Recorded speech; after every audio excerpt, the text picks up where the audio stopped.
Deep in the Sierra Nevada mountains, where pine trees stand like silent witnesses, there's a forgotten place called Keddie. In 1981, it was barely a town, a handful of cabins, a dirt road, a promise of quiet for people who needed to start over. But on one April night, inside Cabin 28, that promise was broken. What happened there would haunt California for decades. Glenna Susan Sharp, Sue, to her friends, had driven her 5 children from Connecticut to California the previous year. She wanted peace, independence. After years of an abusive marriage, she needed a place where her family could breathe. Cabin 28 in Keddie was small and worn but cheap. 2 bedrooms, a narrow kitchen, a living room where laughter sometimes drowned out the sound of old floorboards. Neighbors said Sue was polite but private, the kind of woman who smiled with exhaustion behind her eyes. Her kids, John, 15, Sheila, 14, Tina, 12, Ricky, 10, and little Greg, 5, were adjusting. Life wasn't easy, but it was theirs. That Saturday felt ordinary. In small towns, most stories begin that way. John and his friend Dana Wingate, 17, spent the afternoon in Quincy, hitchhiking home later that night. Sheila went to a sleepover next door. Tina watched television with her mom. The 2 youngest boys invited a friend, Justin Smart, the neighbor's son, for a sleepover.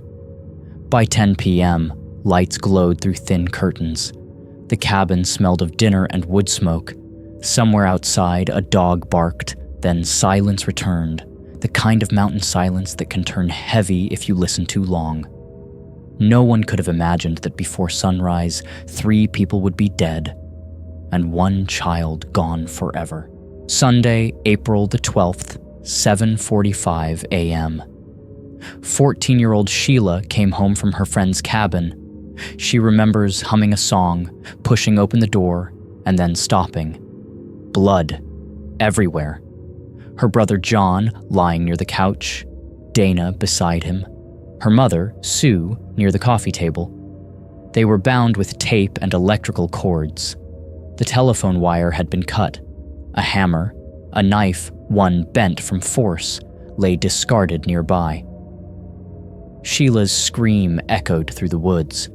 Neighbors ran, then froze in the doorway. Nothing in their quiet lives had prepared them for what they saw inside Cabin 28. Deputies from Plumas County arrived minutes later. When they searched the bedrooms, they found Ricky, Greg, and Justin alive, unhurt, still in their sleeping bags. They hadn't heard anything, they said. But investigators would later wonder how that could be possible. Because whatever happened in that living room hadn't been quiet. Somewhere in those early morning hours, as the killers moved through the house, 3 children lay frozen in the dark, awake, listening, pretending to sleep. 12-year-old Tina Sharp was gone. Her bed was empty, her jacket missing. Outside, search teams followed footprints that led nowhere. Dogs lost the scent in the mud. Helicopters circled the pine ridge, calling her name into the trees. Days turned to weeks. There was no sign of her. It was as if she had been erased from Keddie itself. From the very beginning, the investigation collapsed under its own weight. Officers allowed volunteers, even neighbors, to wander through the scene. Evidence was moved before being photographed. Fingerprint powder coated the wrong surfaces. Potential clues were discarded as irrelevant. It was 1981. DNA testing didn't exist, but even then, basic procedures were ignored. The sheriff at the time, Doug Thomas, promised the public answers. But behind closed doors, the case file filled with contradictions. One theory after another, burglary, revenge, random drifter, none fit. Nothing was stolen. Nothing made sense. Suspicion soon fell on a neighbor. Marty Smart, Justin's stepfather. Marty was a Vietnam veteran with a volatile temper. He lived in Cabin 26, only 2 doors down, with his wife Marilyn and their son Justin. Living with them for a while was Marty's friend, John Bo Bobed, an ex-con from Chicago. Investigators learned that Sue Sharp had been helping Marilyn leave her abusive marriage, and that very week, Marilyn had told Marty she wanted a divorce. Was that enough motive for murder? Marty denied everything. Yet the day after the killings, he was seen burning clothing in his fireplace. Later, he told a therapist that he might have hurt people that night. That statement was passed to the sheriff's department and buried in the files for years. Bo Bubede left town soon after. No charges were ever filed. After the murders, Keddie was never the same. Cabin 28 sat empty, a boarded-up reminder visible from the road.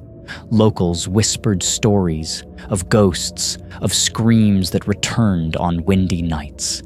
Parents forbade their children to ride bikes past the Sharp house. Reporters called it the Cabin of Horrors. But the worst horror was silence.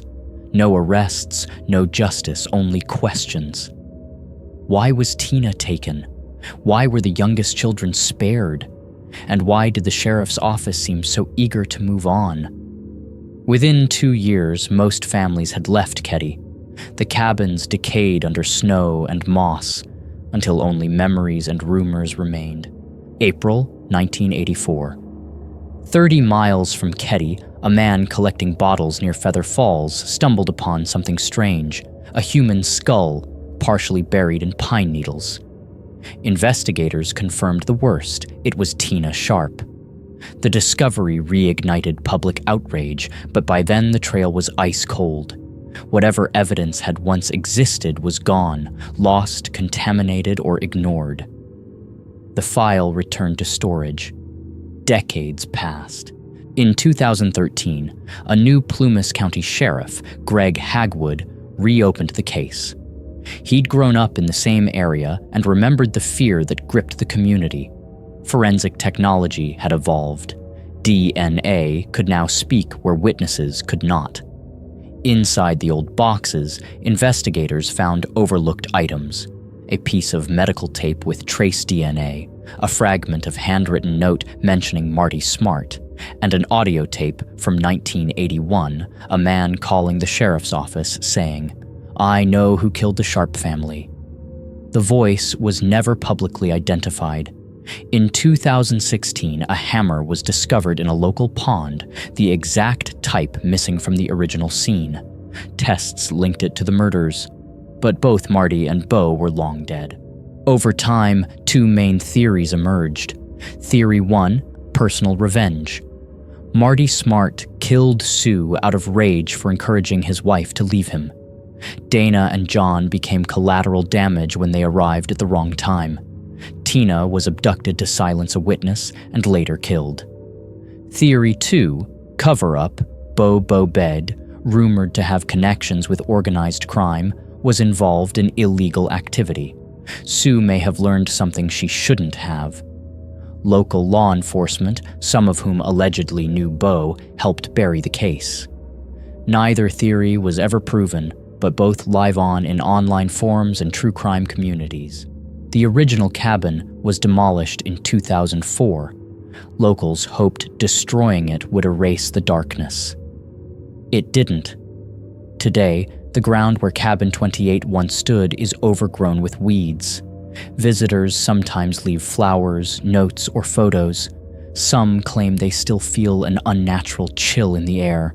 For the surviving Sharp children, the pain never left.